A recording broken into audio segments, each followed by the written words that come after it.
Hello everybody and welcome to part one of this three-part SuSanA webinar series, which is intended to be a guided and thorough introduction to behavior change with a focus on how to assess, design, implement and evaluate an important behavior change approach. My name is Connie Benjamin. I'm based in WaterAid UK and I work supporting the development of SuSanA as part of Gates Foundation grants. I'll be introducing today's webinar and presenters. But let's start on that. This webinar series launches SuSanA's newest working group on behavior change, Working Group 13. So Working Group 13 recognizes that sustainable water, sanitation and hygiene do not only rely on the provision of technology and services, but also on proper usage. And that as such, behavior change is a critical component of improving access to and practices around water, sanitation and hygiene. Working Group 13 aims at fostering learning about behavior change amongst SuSanA members, promoting collaboration and synergies amongst those working in behavior change, and raise profile of the importance of addressing behavior change in relation to sanitation goals. It's very exciting to see so many of you joining us for part one of the series today, and I encourage you all to join Working Group 13 if you are not already members. This webinar series is hosted by SuSanA and Stockholm Environment Institute and is supported by Gates Foundation grants. It's further supported by WaterAid and London School of Hygiene and Tropical Medicine. So our presenters today are Prasad Gautam, who is a public health expert and behavior change scientist with more than 17 years of work and research experiences in water, sanitation and hygiene, environmental health, behavior change, child health, immunization, food hygiene, safety and diseases surveillance programs.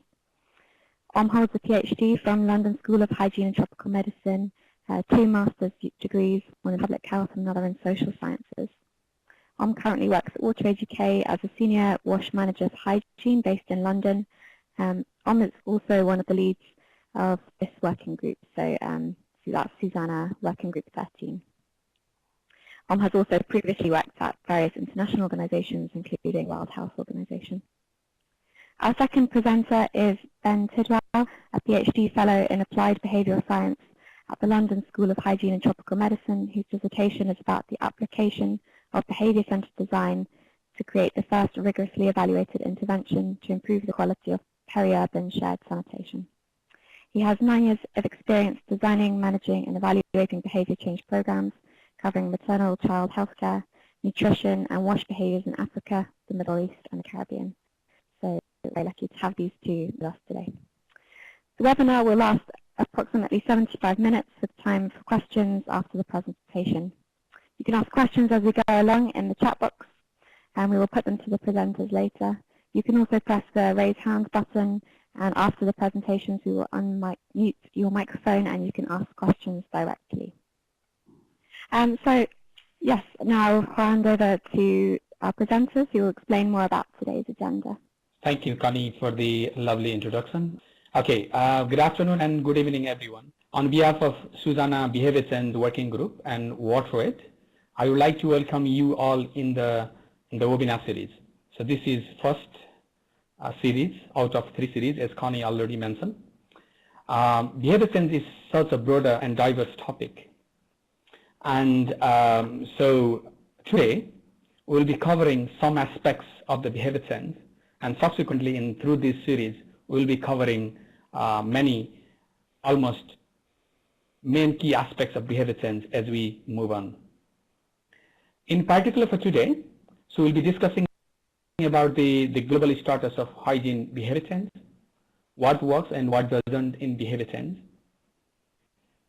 We'll be also defining what do we mean by actually behavior change and hygiene. Then we'll discuss theory behind behavior change and introduce some of the theoretical model with examples, because today is opportunity for us to hear what works and what doesn't using theoretical model. And finally, we'll also introduce different theoretical model, including behavior-centered design, and we'll let out the process of ABCDE.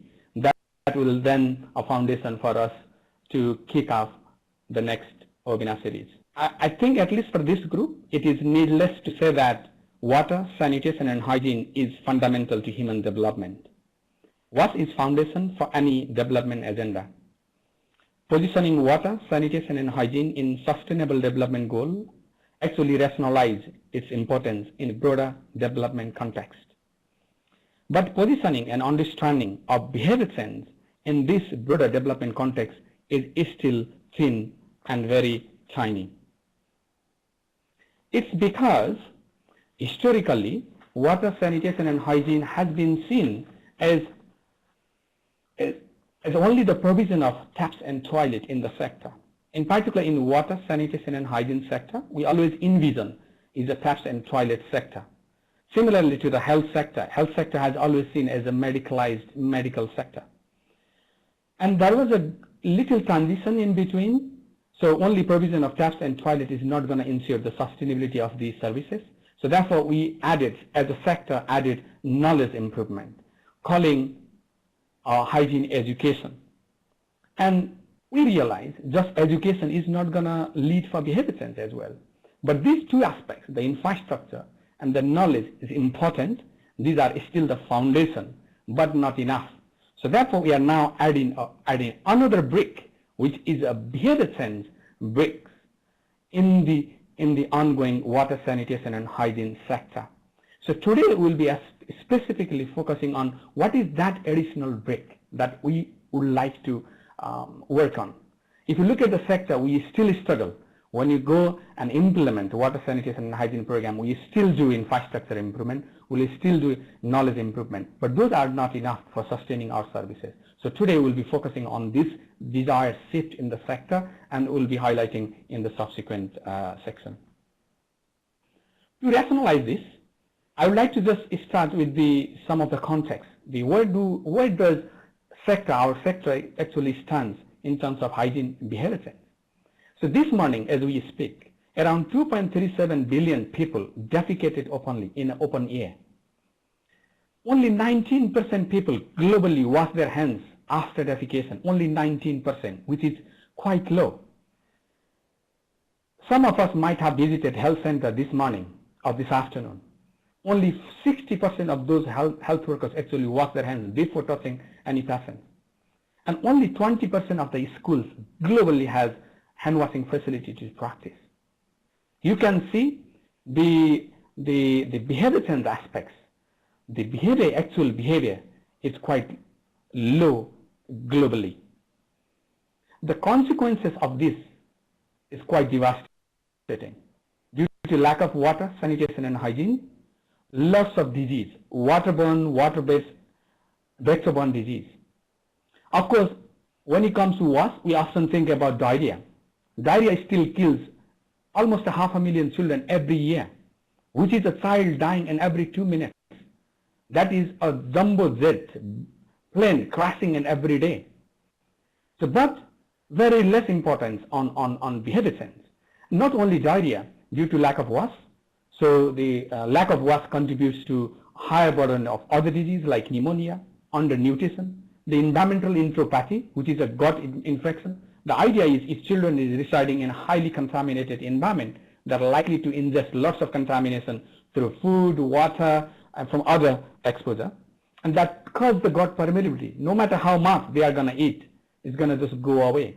So huge consequences, devastating consequences of not having water, sanitation and hygiene. The behavior change elements is quite critical in these aspects. As you can see here, frequent diarrhea is also associated with the linear growth faltering. You can see here in the chart. Up to 6 months, you can see here, there was a linear growth of child. It's because we can expect exclusive breastfeeding in many countries. But as soon as child starts receiving weaning food, which is complementary food, you can see a huge growth faltering here, huge growth faltering. So that means huge contamination. Child started ingesting lots of contamination through food, contamination going through their hands, water, cause growth faltering. And we can see from evidence that almost 70% of those diarrheal episodes are regarded as foodborne and are pathogen transmitted through the contaminated food as well. And this contamination is highly prevalent in many low-income settings. But we do have solution. We do have solution. If people wash their hands in a critical time, both hands with soap, we can actually reduce those diarrhea by 45%. Sanitation, 36% we can reduce diarrhea. Similarly, improvement of water quality, quantity, we can actually reduce diarrhea significant amount. But people just don't practice it. The behavior, they just don't practice it. That's the problem. When it comes to hygiene behavior change, we are not talking about one behavior. We are not talking about one pathway. We are talking about multiple behaviors. We are talking about behavior related to sanitation. We are talking about behavior related to water. We are talking about food hygiene. We are talking about hand washing with soap. We are talking about menstrual hygiene management as well. And as you can see, if we design behavior change intervention, which is inspirationally branded umbrella campaign to cover these behaviors, and if we implement it, we do have growing evidence that improved behavior can actually reduce substantial proportion of disease. And also, it's not only disease, but also the behavior change is actually associated with the greater productivity, the cognition development, enhanced dignity, and as well as also reducing school absenteeism and all. And it is actually linked with multiple sustainable development goals. Behavior change has been seen as one of the cost-effective public health interventions. If you look at within WAS, it's cost-effective. If you look at within health, this is also a cost-effective public health intervention. I'm not going to deep dive in a small number, but what I would like to conclude here, the behavior change has been seen as one of the cost-effective public health interventions both in health and WAS sector. However, the behavior change, as we conclude as a sector experts on this sector, is highly prioritized but enough neglected in the sector. It's highly prioritized because people often donor demands, oh, you are talking about taps and toilet, without behavior change it's not going to sustain. Similarly, the government will say the same thing. Therefore, there is highly prioritized aspects. The prioritization is there, but enough neglected. When it comes to implementation, the institution working on water, sanitation and hygiene, and in health and nutrition and education sector, the allocation of budget is very minimal. If you look at this data, almost 53% human behaviors actually contributes for the 53% of all disease are due to human behavior, but only 3% of the health sector budget actually goes for behavior change. Similarly to the WAS sector, 22% of WAS associated diseases are due to human behavior, but only 1% of the WAS sector budget actually goes to behavior change. As you can see with this diagram, this is highly neglected area within the sector. So, what's the biggest challenge in the sector on behavior change? The biggest outstanding problem that we would like to address as a sector actors collectively is to answer how do we achieve sustained behavior change at a scale. We are not talking about one country, we are not talking about two countries. By 2030, we want everyone everywhere has water, sanitation and hygiene service. Is it possible? Without behavior change, it's not possible.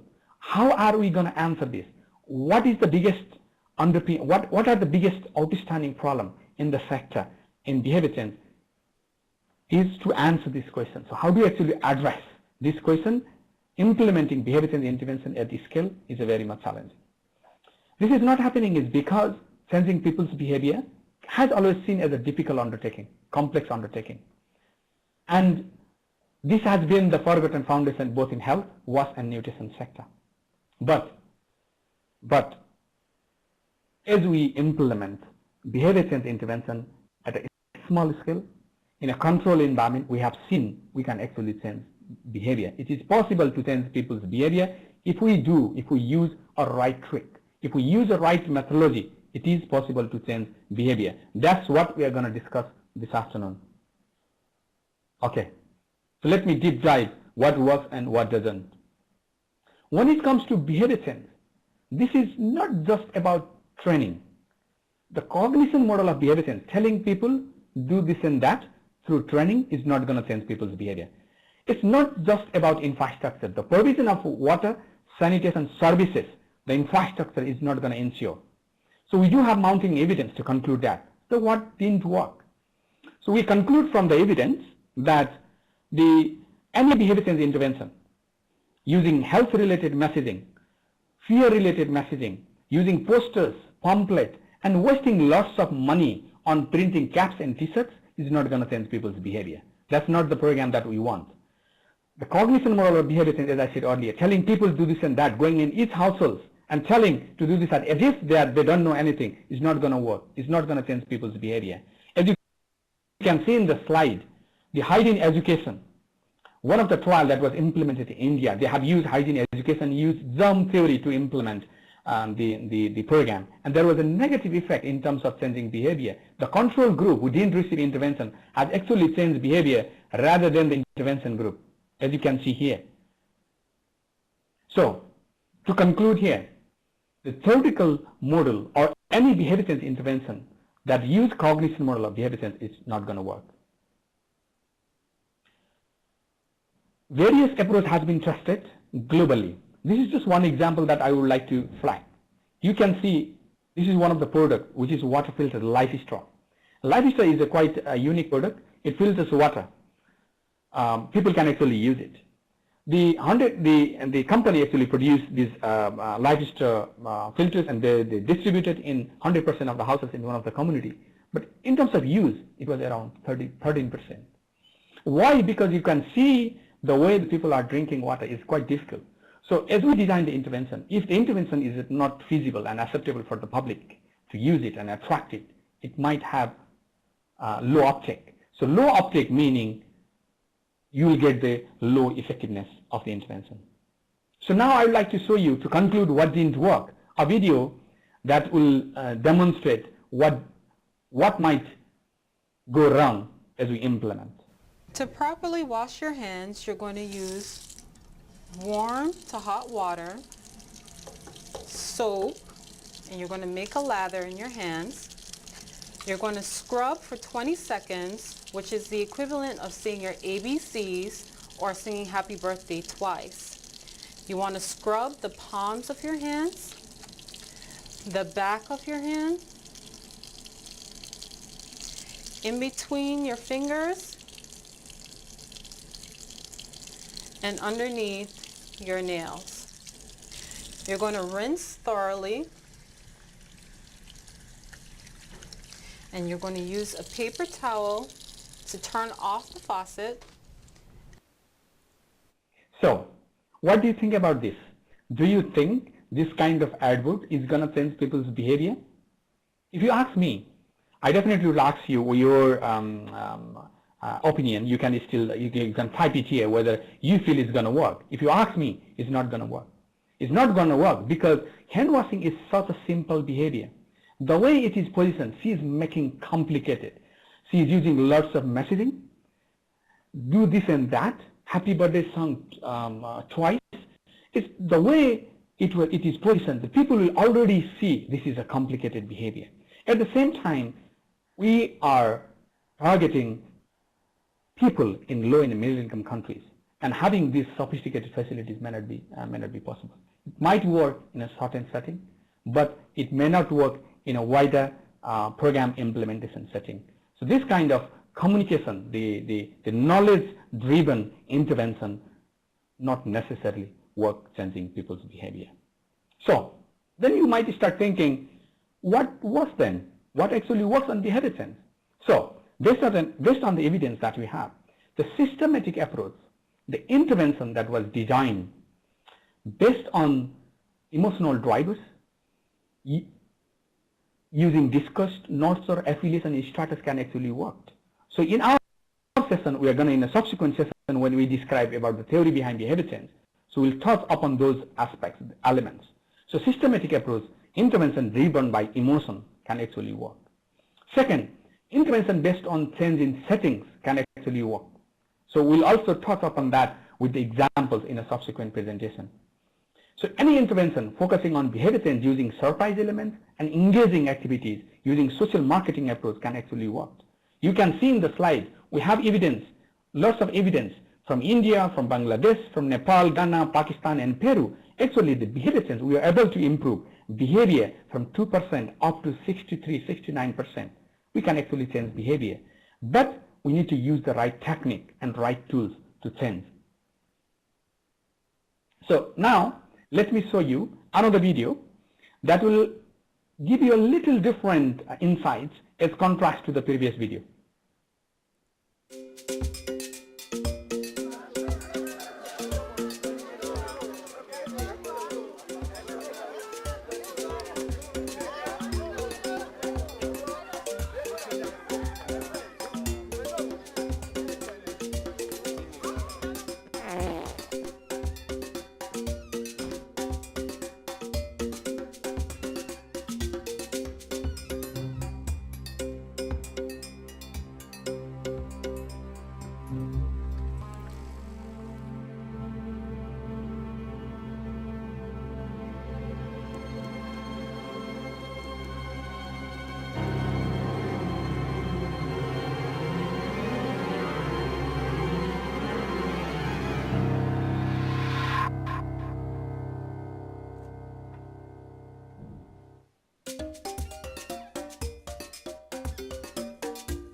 Thanks to WSCC and London School for producing this film alongside other behavior change intervention implemented in Nigeria as part of this video is just one component of that full intervention.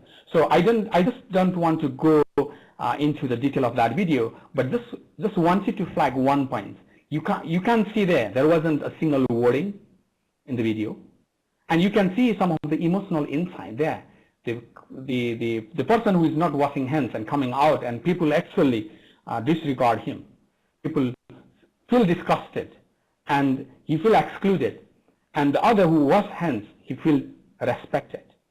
So you can actually see the shift that we are trying to bring in the sector using emotional drivers rather than just the cognition model of behavior change.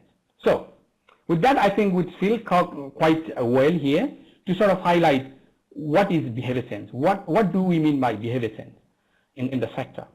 So the behavior change occurs when someone is faced with a familiar situation but suddenly does something new or different. For example, people defecating openly, suddenly someone builds the someone builds the toilet in their house, near to their house, and he starts defecating close to the latrines, inside the latrines. So that is behavior. So behavior is not about what you know, it's not about what you believe, it's not about what you say, it's not about building things or about things in place. It's not about your skill or not about intention. It is thing that you do. This is sometimes is very critical. People often don't think that way and then rush promoting the same level of awareness rather than encouraging for the behavior change. So here I just would like to flag, sort of highlight and give you a chance to sort of answer one of these. So if you answer this, if I highlight only 2 points here, so can you identify which one of these are behavior? Let me read one. people can explain, so let me bring the pointer. People can explain the key times at which hands should be washed with soap. What do you think? Is this a behavior, or is this the knowledge, or something else? If you think behavior, this is a behavior, can you please type yes? If you don't think, people please type no. Very good, very good. So as you can see, we are not talking about here how many people explain and understand about behavior change. It's all about people doing things, people performing those aspects. So that's what we mean behavior change. The second aspect then, when it comes to hygiene, people often think, oh, hand washing is the behavior that we should be promoting it. Of course, hand washing is one of the key behaviors. We should be prioritizing it and promoting it. But this is not only the behavior which is critical. When it comes to hygiene, people, the hand washing with soap has become synonymous in the sector. Okay, hygiene meaning hand washing with soap. But there are multiple behaviors. As you can see, there are so many behaviors that are relevant in the sector, including use of toilet, hand washing, toothbrushing, common area. But what exactly you are going to prioritize as part of the intervention? Because all of these behaviors are important. But what, as a public health experts, as a wash experts, what exactly we need to promote? So for that to happen, we definitely need to understand what do we actually mean by hygiene. And hygiene is a word coming from, is a Greek word, is the art of health. The way we define hygiene behavior change is hygiene is basically referring to the behavior change. It encourages the widespread adoption of safe practices, and is all about keeping people and their environment clean, enhance dignity, prevent spirit of disease, and reduce undernutrition. So that's what the definition we use in WaterAid.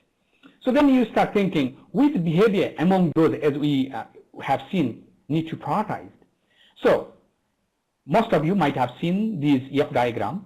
When it comes to feces, when it comes to feces, there are multiple pathways by which feces can be transmitted into the new host. There are multiple pathways, multiple routes through which the feces can be ingested into the new host. So sanitation and sanitation-related behaviors always seen as a primary barrier. The water and water-related behaviors are always seen as a secondary, as a primary barrier.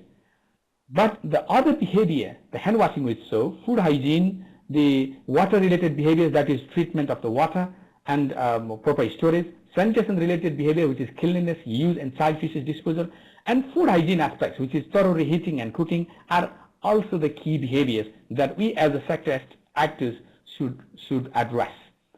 So the one behavior, I mean, we as an actor, we see there are 4 key behaviors that we should be addressing.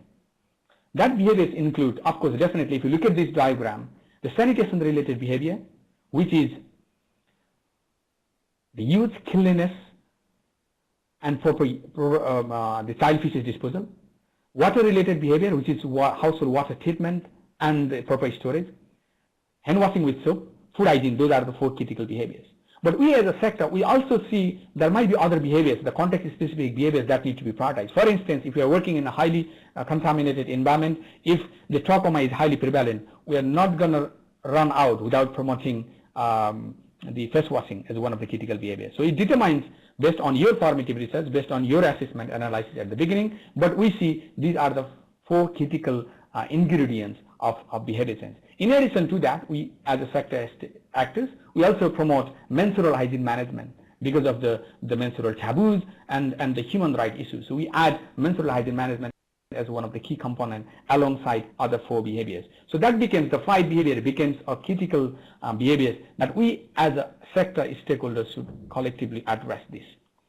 So with this, now I would like to hand over to Ben, and Ben is going to describe among those behaviors that I have mentioned. So what will underpin, what is the theory behind to drive this behavior to be changed and sustained over time?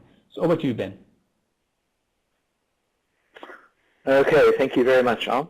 I'm going to assume that you can all hear me, but please speak up in the chat if it's not working. It's okay. Okay. let's see, how do I get this little arrow off there? There we go. All right. So behavior change is a huge topic. There are lots and lots of different theories. In fact, 2014, a group out of University College London did a scoping review just to try to figure out how many were currently being used, and they found over 100 different health psych theories. Now, admittedly, these are a bit skewed. There are maybe 5 to 10 that are quite popular, and then there are lots and lots that used in 1 or 2 studies. People just sort of create their own theory or that sort of thing, or adapt it to their context. But there's a multitude, and you can see this is sort of a word cloud. You can see some of the words that are common in describing them. But then beyond that, a lot of you may have heard about sort of behavioral economics and recent advances in that, and they've come up with not just these theories of change, but also sort of biases you need to take account of. And so on Wikipedia, I think at last count, I checked a little while ago, and it's way over 100 now. It's more like 160, something like that, of biases. So the confirmation bias, where you tend to confirm what you already believe, or yeah, present bias, so you value things more highly in the present than in the future.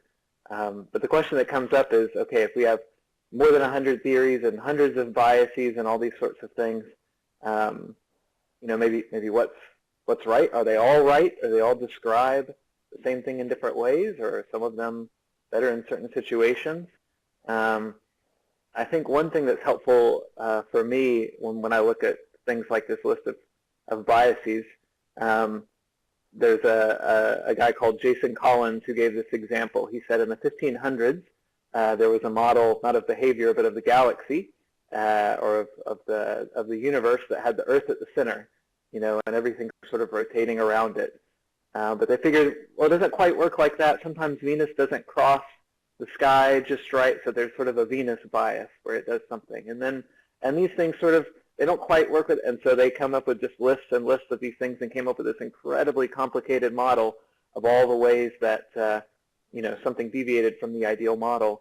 And this guy Jason Collins argues, well, the problem obviously was that the model was wrong. Not that there were hundreds and hundreds of biases and deviations, but that actually the underlying model was not right. And so it could be that if we have hundreds of biases, that what we need is not more and more things, more and more tricks, but perhaps a better understanding of what actually drives behavior, how the mind works, how it interacts with the body and the environment. So when we talk about behavior change theories, there are lots of them that probably come to mind. These are some sort of more generic ones. You hear about cognitive dissonance or social norms. Choice architecture is big, and sort of the nudging literature that's become popular, these defaults, the power of default options. Even within health psychology, there are lots of these, and these are probably even more familiar. You've probably used some of these. Maybe the health belief model, the theory of planned behavior, are quite common. Stages of change, and then some other more recent ones here. And then even some WASH-specific models. So you've probably come across SANA or the RANAS model, or that should be IBM WASH, Integrated Behavior Model WASH, down at the bottom. And so how do we make sense of all of these? Well, one thing we want to say, well, they all have sort of different determinants of behavior in them. And what do I mean by determinative behavior? I mean anything that influences behavior in a positive or negative way. So some of them will focus on sort of psychological aspects. Some of them will focus on the environment or culture or social norms, that sort of thing. But one thing that's missing from a lot of them is this sort of this other side of the picture. So you can have a lot of things that are associated with behavior that are determinants, but it's not immediately clear if something is a determinative behavior. How do you then go about changing that behavior? So it's sort of implicit. Okay, if you know, some of these things you've seen, like perceived self-efficacy, do you think you're able to do the behavior? It's sort of implicit. Okay, well then if we change that, that will lead to behavioral change. but a lot of them are not very explicit on how do you actually change behavior, not what's just associated with behavior. And we'll talk about that more in just a minute. And so these are 4 of the popular theories. Maybe you can recognize some of them without me even mentioning them by name, but the top left we have theory of reasoned action, theory of planned behavior. On the top right, Sanafoam, and then on the bottom left is Rawness, which is, again, this top right and bottom left are WASH specific, or tailored to WASH, I suppose. And then the bottom right is the social ecological model, which is much more about sort of the environment, the larger scale environment driving behavior. And as we look through some of these, you know, there are a lot of commonalities. So if we look at norms, for example, they factor in to each of these in a different place in the process. If we look at attitudes and beliefs, you know, obviously this, if you're thinking about what might change behavior, that's a very obvious one. So it's not surprising that it comes into a lot of these models. Skills and abilities to perform a behavior certainly is quite common. The product, the thing you sort of you know, interact with is quite common, especially you know, you see it's not in the theory of reasoned action plan behavior because it's very psychologically driven, but these others are, you know, that are WASH driven. You know, people are aware you have to interact with soap or water or a toilet, something like that. You'll see there are some that are less common, and you know, for example, motives that Alma's talking about. You'll see that in some of the more recent ones, and I'll just click through the rest of these. It doesn't. The point of this is not at all to rigorously compare every bit of every model, but just to see there are certainly some commonalities. And so the question then becomes, I suppose, are all these just different ways of getting at the same thing? Is there some reason to favor one over another? Or are they all sort of the same? Let me click through the rest of these. And this is again showing sort of another way of thinking about integrating all these different theories. If you look at sort of chronologically the development of theory, let me get my little arrow going here. There we go. So you know, starting here on the left-hand side, you can see, you know, B.F. Skinner, the sort of behaviorism paradigm. You know, he led to Pavlov's dogs experiments. You know, you ring a bell and you get the dog to salivate. It's just a stimulus response. And then we realized, well, it's not just that. It's sort of affected by the beliefs that you have, the beliefs that you have about your own abilities, or about what your behaviors will affect. And then about 10 years later, they threw in another step here. So your attitude sort of moderates between your belief and the behavior. You see in the theory of reasoned action and planned behavior, we come in with intention to do these behaviors and your belief in your own ability to do them. And then another step. So the point again is not rigorous comparison, but you can just see it's sort of gotten more and more complicated over time, and more layers as people have realized there's more to behavior than they thought. And so this is sort of a different way of seeing, rather than a list of biases, we have sort of a list of more and more complicated models, which is not necessarily a bad thing. If behavior is a very complicated thing, to have an overly simplified model isn't going to help us. But we want to try to dig through this and see what's going to be very useful, because to look at this or to look at 100 biases or to choose from 100 theories just makes for a very confusing thing to do in practice. So I suppose one question that comes up is behavior change difficult? You know, it's a trick question, and if an academic ever asks you something, the answer is always it depends. Certainly there are lots of people in practice in the nutrition field that seem to think that behavior change is easy. I was part of a program to increase dietary diversity, and it went from 8% to 50% in a couple of years in a region that had been food insecure for 4 decades. But it turned out that was just essentially people reporting what the investigators wanted to hear. On the other hand, when you really rigorously measure things, there are a lot of hand washing programs, for example, that just aren't effective. Lots that use knowledge and lots that even use sort of more advanced techniques than just education. But it's clear that there are behaviors that change and change rapidly. it's funny. This picture is perhaps a bit dated now. You see what's presumed to be a grandmother here in Africa that's using a phone. Likely now she has a smartphone or something a little more advanced than this, at least. And though there's advertisements to get you to purchase one brand over another, perhaps they're very useful and available, and they sort of exploded across the globe. And so, why is it that these cell phones have gone farther than hand washing, or Coca-Cola has gone farther than hand washing? Well, so we'll talk a little bit more about now how behavior really operates, and I think there's several reasons that this is a bit newer than some of these old theories. A lot is that we're understanding from our biology how things work. So we're understanding from being able to look at our brains using imaging or things like that, or comparing our species to other species. And so it's less about just sort of a psychological observation and more about, what is it really that drives behavior, and how can we take those sort of biological insights and apply them in practice. And so you see here a couple of pictures. The one on the left is an aircraft, someone piloting an aircraft or running a simulator and really trying to look at all these different levels of control and little configurations. And this is a very conscious, intentional, reflective sort of process. And I think we operate and design programs as if this is the common this is the most common way that behavior is determined. But the picture on the right, I think, is related to a lot more of the behaviors that we are interested in. And so, how is the behavior of a train determined? Well, there are some switches, and there are some people, affecting things, but a lot of it is just running along tracks. It goes the direction it's supposed to go, and unless somebody moves a switch, it's going to keep going that way.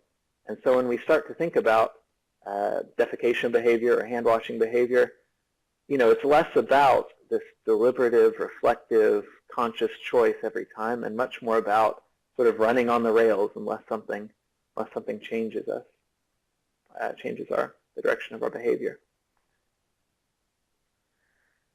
And so another paradigm that comes from this sort of biological understanding is this idea of reinforcement learning. And so this is, you can sort of see here that, there's sort of stimulus and behavior, like we talk about behaviorism. But this is a model that really describes at the basic biological level how we change behavior. And another way of describing that is talking about learning. How do we learn new behaviors? And so you can see, if I can get my little arrow thing back here again, this is a basic example from a mouse. You have a stimulus of some cheese that's placed into the environment. They sense it. They are aware of it. They say, that smells like it might be food. That drives a behavior. They're going to try that and then find out, hopefully, that it's good and delicious food, that rewards them in a couple of ways. Maybe the taste is good, and maybe the filling is good. And that's going to give sort of a chemical feedback in the brain that tells them, okay, next time I'm doing this behavior is going to be rewarding this. Let's keep doing this in the future. And so it describes habitual behaviors for sure, but it really describes a lot of our behaviors, because what we're doing is this sort of prediction of what is it that this behavior is going to reward me with. Then I do the behavior and I update my perception. Do I eat the food and it's actually not delicious, and so I no longer do that behavior, or is there a reward from it to my body? And so that let's see, next slide, that to go away. So if we think about then, there we go. If we think about then some of the common approaches that we take, we talk about education. I see someone asked a question about education in the chat. There is some essential knowledge, I suppose. You need to know about washing your hands, otherwise it makes it a bit hard to do it. Or you need to know at some basic biological level that food will fill you up or will be tasty. But we see that it's really not enough in a lot of cases. And so the point of this slide, in hand washing, we've gotten really good about describing that first video. If some of you couldn't see it, first video describes all the details of how to wash hands, the steps to take, of the right procedures. And some of those things might be important. Certainly if you're a surgeon scrubbing up for an operation, then this level of detail is probably really important. But it's not going to ultimately lead to behavior change, certainly if we're trying to do that in the field. And so, so when we talk about reinforcement learning as sort of a basic biological thing that informs behavior change, this is the other major thing that really informs it. And this is that we've learned about how our brains control behavior. So we've learned essentially that there are three different ways that our brain controls behavior. And I'll go a bit quickly through this. There are lots and lots of papers backing these things up if you want to learn more, but I'll try not to drag on too much on the theory.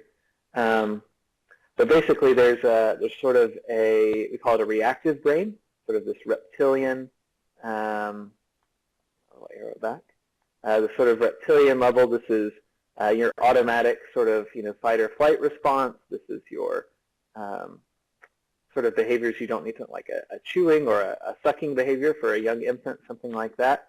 This is the level of brain that drives your sort of habits, whether they be small-scale habits like how you walk, the way you coordinate your muscles in walking, or larger-scale habits of behaviors. But there's also some higher-level things here. And at the other end of the spectrum is this neocortex, the calculator of the brain. And this is what we often appeal to. This is our rationality. This is our planning, that sort of thing. So this is where education factors in. But if we look at this bit in the middle, we call it the motivated brain, sort of a mammalian thing. So mammals have it, reptiles don't. These are just showing sort of the sort of level of hierarchy of development. But this motivated brain is driven by rewarding behaviors. And so this bit, I think, is quite different than a lot of other perspectives and quite new in terms of the development of behavior change theory. And so, what are these sorts of things? What are these motives? Well, there's a paper that basically goes through and categorizes basic human motives at a biological level. And so if you start to look through some of these things, you'll see some of the very obvious ones down here at a basic level. This is sort of arranged in a hierarchy, so you can see fear and disgust and hunger. Obviously you are driven by hunger to seek out food, or by fear to avoid predators, or by disgust to avoid poo. Create, which is about improving your environment to be able to access resources more easily, or curiosity, which is something that encourages you to try new behaviors, to learn about things that might be more effective. And I won't go through all of these, but you can see there's sort of another level here. These are sort of relational things, nurturing your children, or attracting others, being attractive. Love is sort of like towards a spouse. Or you see in primate communities this higher thing of status. You want to be at a higher level than others. And this highest one that we think is only human, we've not seen it in any other animals, this idea of justice, this idea of, I believe that someone should be punished who hurt another someone, neither of which involves me. And so it's quite a distant thing, but quite important when we look at human motives.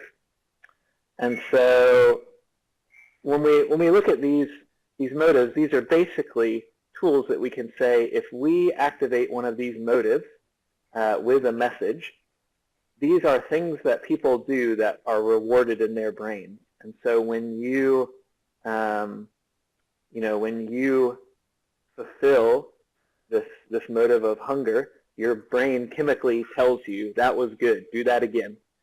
When you are doing something that's nurturing a child, or doing something that gives you status in the community, your brain at a basic and sometimes a subconscious level, at a chemical level, so certainly at a subconscious level in addition to if you're aware of it, will reward those behaviors so that you do them again. And so the idea is, there are some basic habitual things that drive behavior. There are also some executive things, knowledge about hand washing or your expectation of how risky a behavior is. But then there's also these motives that drive much of our behavior. And so if you start to look through some of those and think about the behavior of a mother with a newborn infant is being driven by nurture, or a lot of our behaviors, for achieving more or for purchasing sort of ridiculous things. We don't buy a Rolex watch. I don't have a Rolex watch, but people don't buy Rolex watches because they think it's going to keep time better. They buy a Rolex watch because of this, of status. And though you might think it's silly, in a sense, it does give people status. And so this is why it's sort of this sort of irrational thing, spending, I don't even know how much on a watch. It might be irrational. You might think it's irrational, but if it is conferring the status and it is, helping to benefit this person in business dealings or whatever, then it is going to really help them in a major way. And so it gets rewarded and done again. And so how does this work in practice? Well, I'll bring up just one example here, and then will go through a few others. But we had our group a hand washing behavior change trial in India that basically targeted Super Emma. Here means super mom. Basically, it was a lot of the campaign was a mother who, like an animated series, with a mother who wanted to take better care of her child, but not just the health of her child. It was pitching it as, if you do these things, if you teach your child proper manners and take care of them in the right way and teach them the right behaviors, then what will result is they will become a well-adjusted adult, and in this case a doctor, because who doesn't want their child to grow up to be a doctor?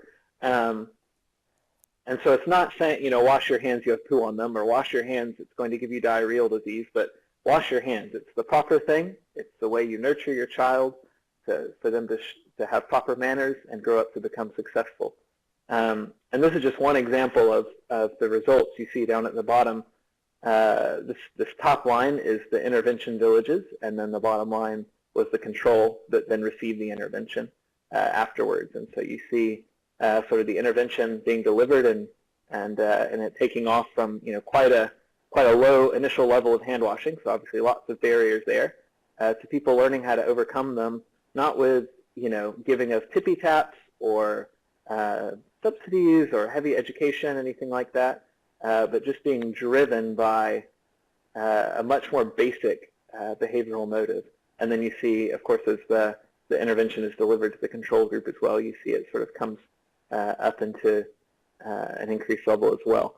But I think there's two important things to point out. Even though this was designed well and effective, it doesn't mean it came up to 100%. There could be other motives that are important for other people. There could be other barriers this particular program didn't address.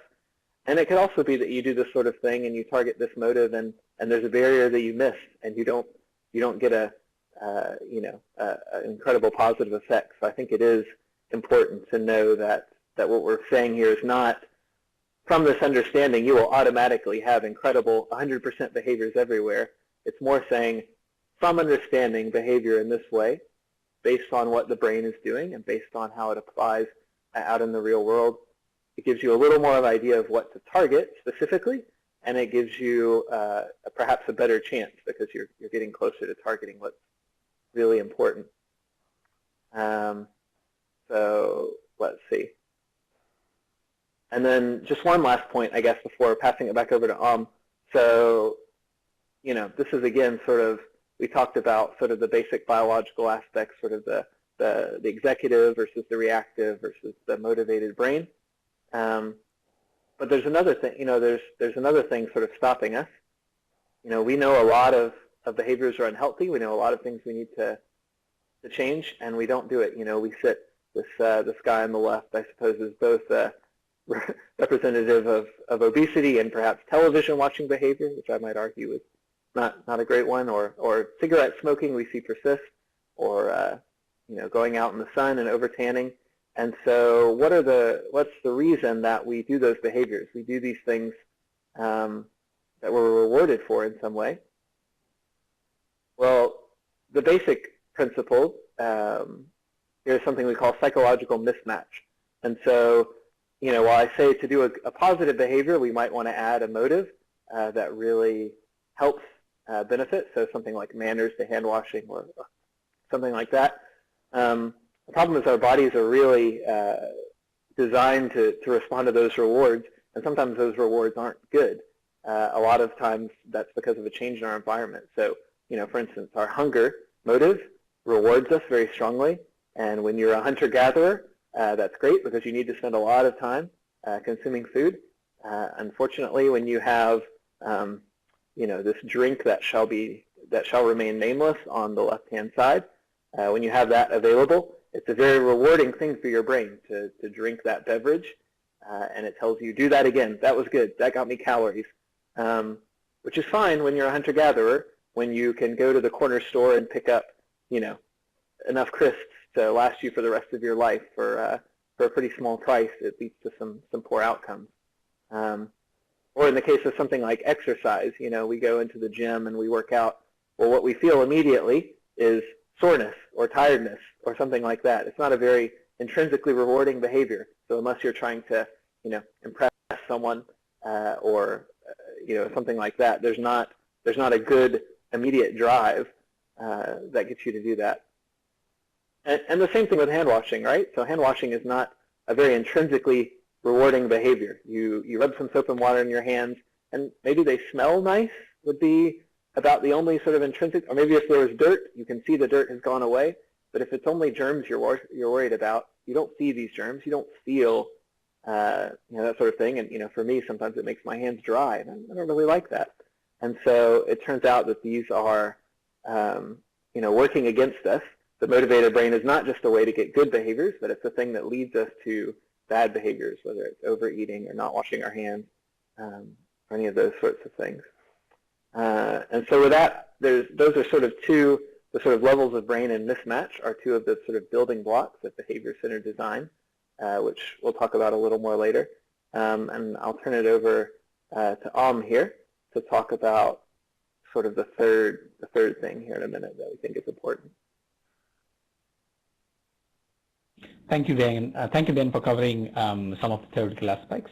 As Ben said, to conclude, so the unhealthy behaviors are quite rewarding in the short term, but in the long term, those are not beneficial for public health. Similarly, the healthy behaviors are, though not rewarding immediately, but in the long term, those are going to be beneficial. But how do we make those healthy behaviors quite rewarding as part of the intervention is quite key for us as we design the intervention package. So I'm now going to introduce a concept called setting. So without disturbing settings, it's very highly unlikely that we'll be changing people's behavior. The setting is one of the important determinants of behavior. This theory was derived in 1965 by the scientist called Roger Barker. The behaviors within a particular settings are predictable. As you can see here in the picture, this is a school setting. In a school setting, you are likely to predict a similar behavior. Whether this is in India, Afghanistan, Ukraine, Sierra Leone, you are likely to predict some form of behavior that are similar. So when I say behavioral settings, there are few elements, few stages of it. It does involve the infrastructure, the behavioral products, the script in the people's head that has to be changed, and there should be someone acting and doing certain work. So these elements need to be there in order to change people's behavior in a specific settings. So let's take one example. What do I mean by setting change and how this can be used in a real life world? Let's take one example of food hygiene. So imagine you are living in a highly contaminated environment. Let's say in a village, people cook or reheat food very briefly, and they store food this way, and you can expect lots of flies in it. And they feed their children without washing their hands. What do you expect? We expect lots of contamination in food that will contribute to diarrhea. The whole idea for this particular food hygiene component, this was a cluster randomized trial. It was implemented in few settings of Nepal, which I was the principal investigator.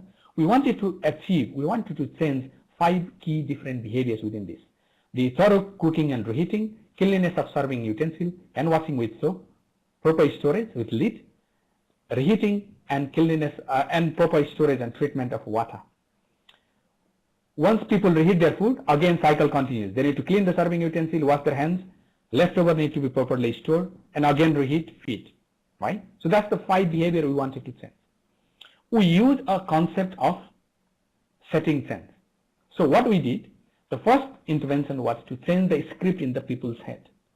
Changing script is using emotions, the motivational drivers, in order to change people's behavior. So there are lots of activities in terms of motivating people. The second one is we wanted to change the infrastructure, the physical structure within the kitchen settings. I'll highlight this one subsequently. And then third one is changing the social norms. So that means we branded a campaign under the single umbrella of this was the inspirational campaign, branded as an ideal mother. If you want to be an ideal mother, practice these 5 behaviors. What happens to you?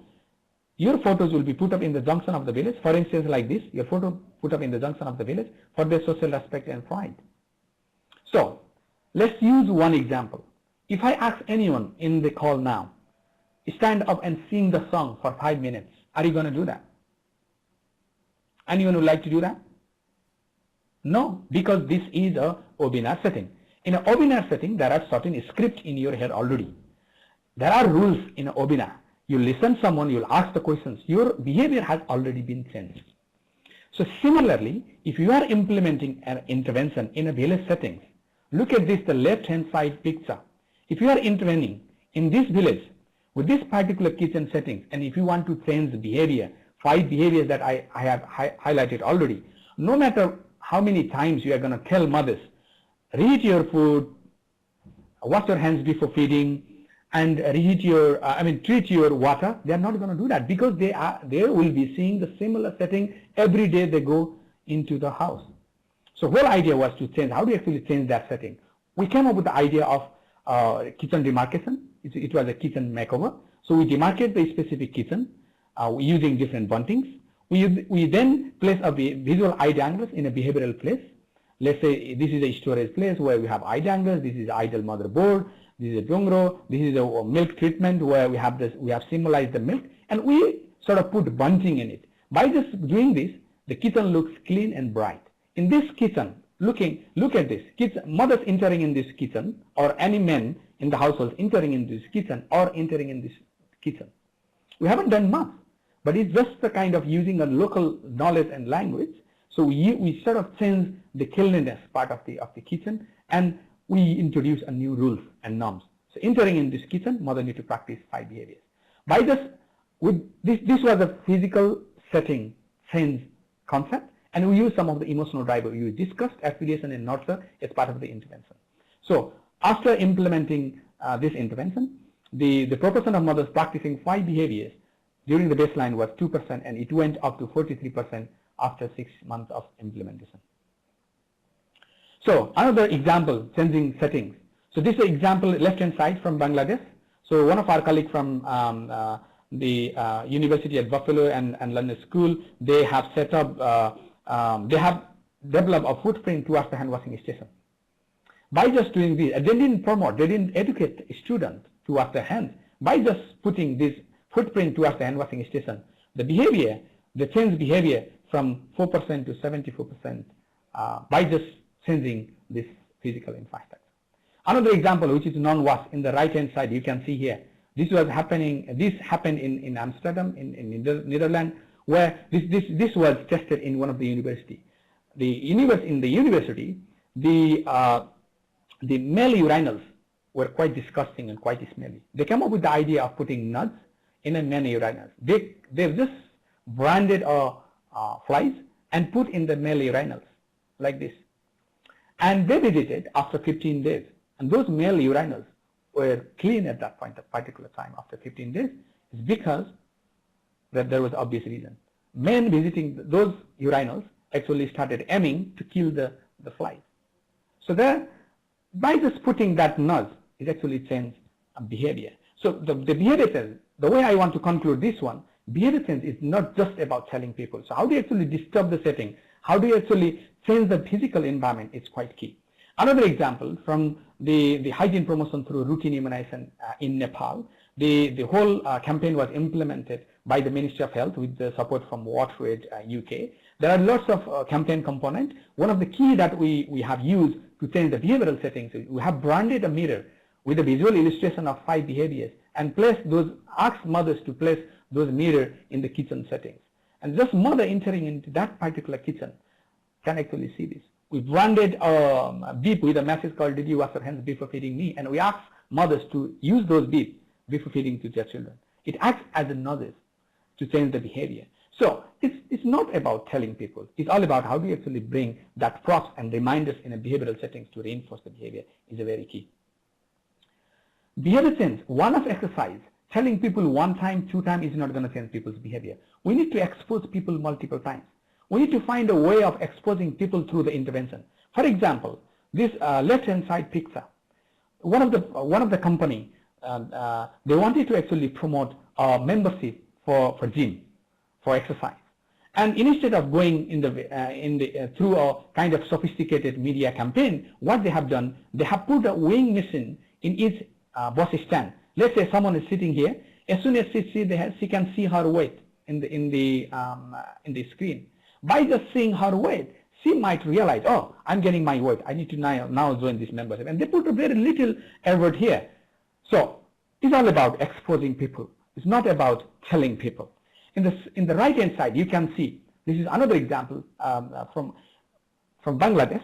So you need to then grab the attention of the people when you design the intervention. So when you design the intervention, we need to think whether our intervention is attractive and appealing for people to grab the attention. For this right-hand side, if I add another poster here, do you think it's going to change? This will attract for people? No way people will be attracted. So it's not only adding posters and pamphlet. So you can see it's up here. I mean the top right picture. So 3, you can see 2 big eyes. So this attract people. So the idea is how do you actually design the intervention that attract people, that engage people is key. As we design the intervention, we need to find a way of using multiple emotions as part of the intervention. So germ, disease, disgust, always been our enemies. The disease never been our friends. Those were always enemies. Dust are always disgusting for the people. So therefore, we need to use disgust as a primary motivator. But that's not enough. That will not motivate people always. So therefore, then we need to add, in addition to the disgust, we need to then add nurture motive. We need to then add affiliation motive. We need to then add a status motive so that the package becomes full. So we need to identify activities that illustrate multiple emotions rather than just going through one intervention, one motivational drivers in order to change the behavior. This is, of course, definitely a lunch time. I just wanted to sort of bring another examples, non-wash examples, just to tell you how it works using a multiple emotions, multiple emotional drivers. Of course, by just seeing this food actually triggers our hunger motive, right? That's the hunger motive. This was a Marks Spencer, which is actually decorating all of this food. But Marks Spencer is a private institution, and they also then came up with the additional idea of decorating the same food. They reevaluate, they altered the reward. You can see now they have decorated in such a way that it also promotes looks, it also promotes the additional motivation for people to use and consume those foods, food, rather than just putting sort of triggering a hunger motive. So they have added these additional motives in addition to the hunger motive in order to sell their products. So in the sector, as a promoters, we don't use often these marketing techniques to use multiple emotions to change people's behavior. So that's what the behavior change sector is lacking at the moment. So we definitely need to work with the private sector as well in order to design the intervention that is appealing and desirable. But at the same time, what works better? We don't know much about this. So let's take another example from the smoking campaign. Probably many of you might have heard about the anti-smoking campaign. These anti-smoking campaigns were very much sort of up to the agenda in many countries. So initially, many countries actually started using nuts. So putting disgusting picture in the cover of the cigarette, that was kind of leveling as a nut. Didn't change people's behavior. People are still smoking it. They have added a pricing, which is kind of they have added a tax in addition to the level picture, and that also didn't change behavior quite well. And then the country also then started putting a legislation which is banning public smoking. So any countries that achieving all of these strategies, all of these three level of intervention can actually succeed in terms of reducing the smoking campaign, anti-smoking campaign. So, but it's very difficult to sort of illustrate among these which one of those is actually contributing more. So we need to have a thorough evaluation if we really want to understand which one of those actually work quite well. So to conclude the theory, you have already heard about different determinants of the behavior. You have heard about the knowledge and skill, the psychological mismatch, reinforcement learning, behavioral settings, rewards, motive and norms. The problem in the sector then, of course, we have all of these, we understand all of these determinants, but is there a systematic way through which we design the intervention package? We know all of these is very nice, but how do you actually go from here to design the effective behavior change intervention? Do we have any theoretical model that offers a multiple steps that actually help designing the intervention? So there are few can actually help us to go through a rigorous design process in order to do the intervention quite well. So with this, now I would like to introduce a behavior-centered design approach that actually help us to go through a stepwise process to design the intervention. So how it works? So we call them our ABCDE approach, which is a behavior-centered design approach. So what we do, as part of the assessment, we assess the current level of disease burden. We understand the behaviors, and then we understand what will motivate people in order to change the behavior. We also then need to understand the determinants of the behavior, the physical, social, and biological determinants. As we understand all of these through assess steps or through a formative research, then we need to design an intervention in such a way that that intervention package then need to change the environment, they need to change the brain and body, that means they need to motivate people. And combination of that, changing environment and changing motivating people actually help changing the behavior, and changing behavior actually help reducing the disease. So that's the principle. And then need to implement in such a way that it attracts people, it surprises people, and need to evaluate before and after so that we can see the changes. So we call them a behavior-centered design approach. Why we want to introduce this approach is because it offers a model, a framework for designing, implementing, and evaluating the behavior change intervention package, and WaterAid actually we use this model. And there are other models. I really want to be explicit here because we are not picking this as this is only the model. Why we want to pick this? Because it offers a stepwise process, ABCDE steps to design the intervention. So how does this work? So basically using ABCDE principle. So we assess, we sort of do a literature review, we do a framing workshop at the beginning, which actually takes around 1 month. Then we once we understand what is known and unknown, and then we build our understanding doing a formative research, which takes around 2 months. And then using the evidence from formative research, we then design the intervention package through a curative process, which takes around 3 months. So then, of course, need to deliver the intervention. So the way we see this approach working, we don't want to sort of squeeze, we don't want to limit the intervention implementation timeline. So it has to be at least not less than 1 year, and then we evaluate before and after and see whether this newly designed intervention based on context and evidence can actually work. So what we can do now on is using this ABCDE principle in our subsequent webinar series. We would like to cover what do we actually mean by A, what do we mean by actually B, what do we mean by formative research, how do we conduct the formative research. Similarly on the C, what do we mean by curative process, what does it involve, and how do you actually commission a curative process to design an effective intervention, how do you deliver and evaluate the intervention package. So in our subsequent behavior change webinar series, we'll be covering, in the second webinar series, we'll be covering assess and build, which is understanding what is known and conducting formative research, and a little bit of curative process we'll cover in the second series. In the third series, then we'll cover about the leftover portion of the curative process, and then how do you actually deliver using novel approach and evaluate the behavior change intervention package. So this way will cover the key elements of the behavior change, as how do we actually design, implement, and evaluate in a normal settings, in a normal program execution settings. So with this, I think now we are taking a lot of timing. So we'd like to open the platform for question and answer. I can see there are lots of questions already. People might have already, colleagues might have already answered this. So if there are things that you will still like to ask the question, please do type or feel free to shout, open your microphone and ask the question as well.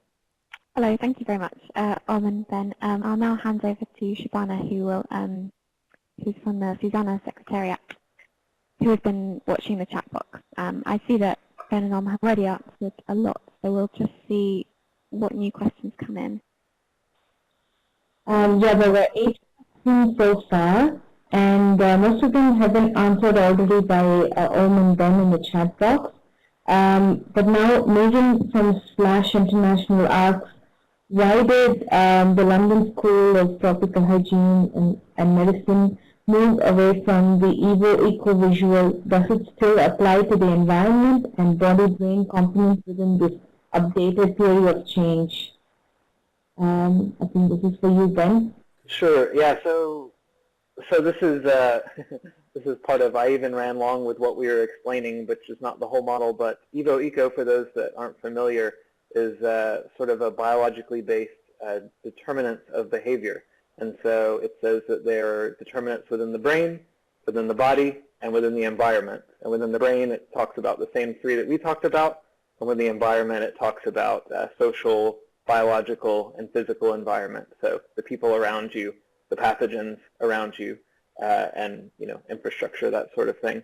And so it's not that nothing in BCD is going away from that necessarily, so much as saying that, okay, well, those things are determinants of the behavior, but then how do we change the behavior is what BCD is saying. So when we do formative research, the B step, you'll see we are categorizing those things, categorizing our findings using those categories. It's more that sort of BCD builds on top of that and says, okay, if those are determinants, how then do we tweak those to change things? What is that process? And that's where reinforcement learning or understanding mismatch or the importance of settings, that sort of thing comes in. So we have the next question from Bhumika Sikadia. She says setting change does not change a single behavior, but it may change a lot more things. What about that? Yeah, so on that front, of course, changing a setting, we need to then identify, as part of the formative research, you really need to understand what are the barriers. What are the barriers for people to perform those behaviors, the physical, social, and biological barriers, and understand what changes can actually help them to address those barriers. As we understand through the formative research, and then you actually need to change those aspects as we change the behavioral setting. For instance, if you want to change the hand washing behavior in a kitchen setting, if there is no hand washing facility, soap and water available, how do people do that? Let's say if in a kitchen settings, in an Asian context, if you go, and in a kitchen settings, people likely to collect or waste water to feed their animal.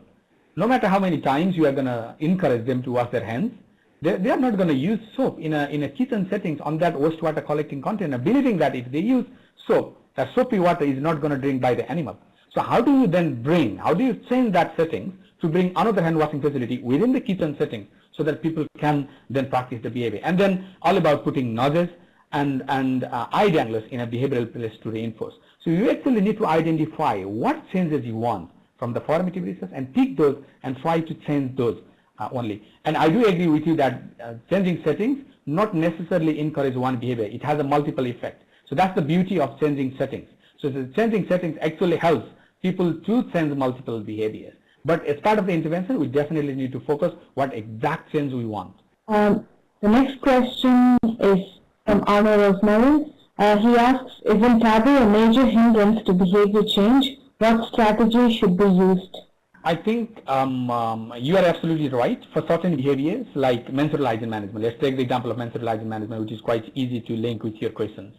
Menstrual hygiene management has been seen as one of the taboo issue, and nobody talks about it. Even if someone talks, a mother talks with their daughters, they talk and communicate about the restrictions rather than how do they need to cope with the situations.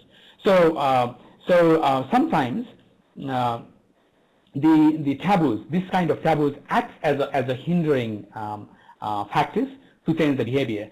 So then if we identify the taboo is the big determinants or big hindering factors to change the behavior, then we need to identify how do you actually bring the positive vibration on that behavior, how do you actually translate and make it natural in order to break that silos. For instance, to address the taboos on menstrual hygiene management, then of course as part of the intervention, we really need to motivate people who actually see as a taboo issue. They need to understand this is a natural process.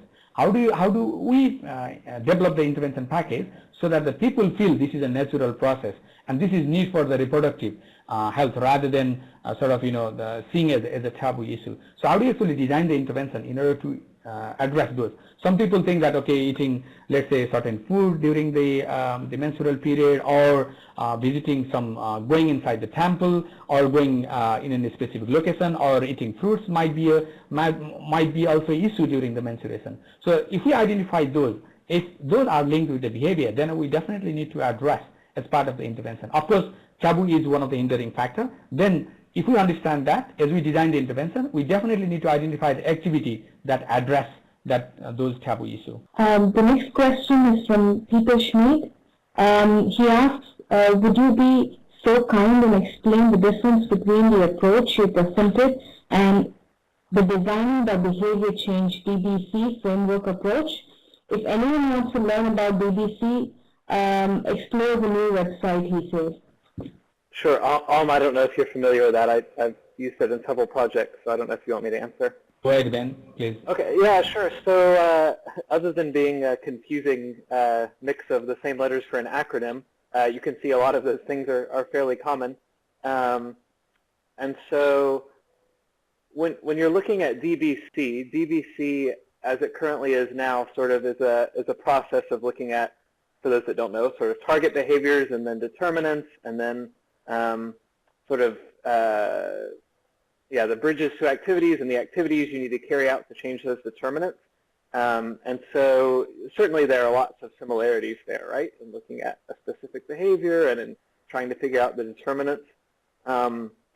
DBC specifically is built on the health belief model and theory of reason action, theory of planned behavior, and so it addresses a lot more sort of psychological determinants. It sort of indirectly addresses the environment. For example, it says what makes it harder or easier to do this behavior, and obviously environmental factors would factor in there. But it doesn't have as, I guess, well-developed tools for inspecting the environment, though that's something I've talked to some of the people who are behind it, and that's something they're working towards. I think as you look at sort of the ABCDE process, you'll see some of the things. I mean, there's an assess step where you're looking at existing literature, and a build step where you're sort of investigating the behavior, doing formative research. Like the general steps are the same. A lot of what makes BCD unique is sort of that biological understanding of what facilitates learning. I know a lot of people say they struggle with someone even said it in the chat, they struggle with here are the determinants, okay, what's the intervention? And DBC does have some guidance for that, and you know, BCD has some things for that as well. And so I think a lot of those kind of details are where you see the changes. But I think both of them move towards a sort of a systematic process. This would just have a little bit different way of breaking up some of those behaviors and in building in sort of a learning component, if that makes sense. All right, so the next question is from Aaron. He asks, how does the ABCD approach set about evaluating which is stronger? So it's obvious from the fly experiment that some determinants are much stronger than the others. So how do we evaluate the way to do what is needed rather than all that is possible? Sure. Thank you very much for asking this question. Definitely we'll be covering these aspects in the third webinar series, but I think just a benefit for your benefits, I would like to highlight that in the BCD approach, as part of the E, we are, the BCD approach actually talks about doing two types of evaluation. One is process evaluation, the second one is the outcome evaluation. As part of the process evaluation, so we set up the indicators at the beginning to understand what what component of the campaign actually like it? What's the compliance, the reach of the intervention, which component of the intervention people liked it, which was effective, based on the ranking exercise and other the assessment. So we sort of thoroughly assess as part of the process evaluation, so that at the end, when you assess the outcome as part of the outcome evaluation, if your intervention is actually working, then you know which component actually has a bigger impact. Or if your intervention is not working, then you should be able to articulate why this intervention wasn't working. You might see there might be reduction on the diarrhea, but behavior change not happening. Believing that people might be thinking, oh, if I attend this session, I'll receive something. I might get soap. Therefore, people might have attended the hygiene session, but they didn't get it. And then the second session, they may not go it. But if you don't document this as part of the process evaluation, it's very difficult to conclude what actually determines behavior. So which component actually works? So we need to set up that thorough process evaluation. So I can see the similar to another question. So the question around the physical settings, how expensive is this? So this is a pretty much a kind of expected question from everyone. When we say physical setting change, we are not saying that we need to drastically change the whole environment. What we are saying, we need to identify those barriers that can actually help, that can currently acting as a barrier for people to practice the behavior. So it's all about ensuring that the behavioral products are available in the behavioral place. It's all about nudging people. That means putting eye danglers or reinforcement mechanism in a behavioral place. If we do that, it's not going to be that expensive. So the example that I have mentioned, the Nepal example, we only use a demarcation ribbon and some bunting, and other were locally available products like the mud, the white mud people found in the village, and they actually loved it, using those white mud when they cleaned their kitchen. And it was very much sort of low cost intervention. I mean, we invest lots of money on printing posters, leaflets, caps, t-shirt, and all of this. So the whole idea is how do you actually use that money into sort of the elements that actually reinforce behavior in a behavioral place. So that's the idea. I think it's not going to cost much. But one thing that I would like to mention, let's say if you are designing the product as part of your intervention, if you want to sort of position a hand washing station in a school settings for promoting group hand washing, or if you want to promote a branded hand washing station in a household setting, that might cost money. But it equally costs money for the water supply, it equally costs money for the sanitation provision. So why don't we think about investing money on behavior change as well, if we think that they're going to be important. So that's the shift that we want to sort of bring. For behavior change, the financing is not add-on activity. It should not be the add-on activity. It should be the integral component of the program assessment and allocating enough resources. So if needed to position the behavioral products, let's do that. If needed, just the nudging. If behavioral products are already there, the reinforcement mechanism, let's do that. That's going to be not expensive. So that's the I think that's a bit I just wanted to highlight on the setting, whether this is going to be costly or not. I'm sorry. So there's just one last question from Arno, which says, is there any hygiene behavior that is instinctual, or is it all learned? This would be the last question as we are running out of time. Okay, so thank you very much for asking these questions. So there are inherent behavior. So there are traditional behavior that are equally important and happening as a good hygiene practices. So it's not always learning. It's always it's a kind of a balance. If people are following certain traditional norms and values, we definitely need to see whether those values and norms are hygienic for people. So when I say hygienic, it's all about sort of looking those critical pathways through which the fecal pathogen and then the contamination can be actually be transmitted or ingested. So if the people are sort of performing the behavior that is already performing the behavior that are part of the social norms, which is not unhygienic for the people, I think we need to build from there in order to sort of promote the key hygiene behavior that are critical, the critical hygiene behavior that we mentioned. It's not always kind of add-on. It's not always kind of learn. It's kind of traditional behavior, and then sometimes the behavior, there are automatic behavior. It comes as your brain actually captures those instantly rather than thinking, as Ben was highlighting. So let's say in your room, wherever you are now, if lion comes in your room, wherever you are, so what do? You're not going to go near to the lion and kiss the lion, right? So you just run away. So that's your thinking, because it's already been, you have already been thinking that, okay, lion is a dangerous animal. So this is kind of, you're already understood. You don't need to know, nobody needs to sort of mention and promote that way. If you see fire, alarm is on, then what do? You just run away. So you just don't need to promote that one. This is kind of instant automated. But if the behaviors are not automated, then you need to find a way of adding those motivation, using this motivational insight, the second type of a brain. I think that's the distinction.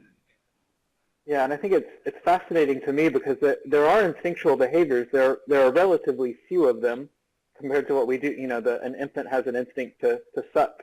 You know, otherwise they would be in trouble. Or these sort of, you know, reactions of fear or something like that. But there's sort of two ways that humans learn. One is, you know, this reinforcement learning within a lifetime, and the other is as genes change over time, as you adapt to your environment over a much longer multi-generational sort of time scale. And so, you know, learning something like bitter foods might poison you is something that you can learn on a small time scale in your life, but it's also developed in humans such that you can taste bitterness at a much higher sensitivity than you can taste sweetness. And so that's sort of I don't know that I would call that an instinct, but it's sort of built into your body. But you can take advantage of some of those things.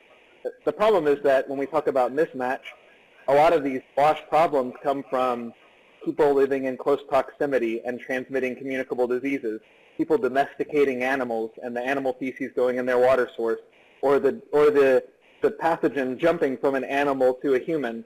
That doesn't happen so much if you're not living with domesticated animals or in close contact. And so in a lot of those ways, you know, instinctual behaviors really fail us a lot in WASH because a lot of WASH things aren't a problem for hunter-gatherers. Open defecation isn't a problem for a nomadic person, so to speak, relative to living in a city, if that makes sense. So I think it's a helpful way to understand why those instincts sort of fail us so many times. Okay, we're going to have to wrap up there because of time, but thank you so much, Om and Ben. Yeah. It was a great discussion. Thank you to all participants for contributing, and thank you very much to Arno for technical support and Shabana for the questions.